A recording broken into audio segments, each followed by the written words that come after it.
insert.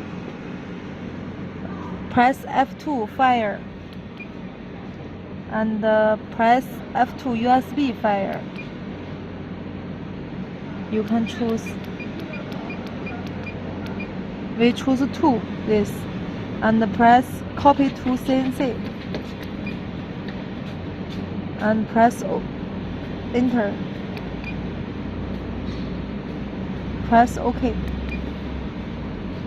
Okay. Now the file had lead into have saved to machine, and we can cutting. Now we can move the torch to the place where you want to cutting. Okay, we start cutting here. Okay, start cutting. Press enter.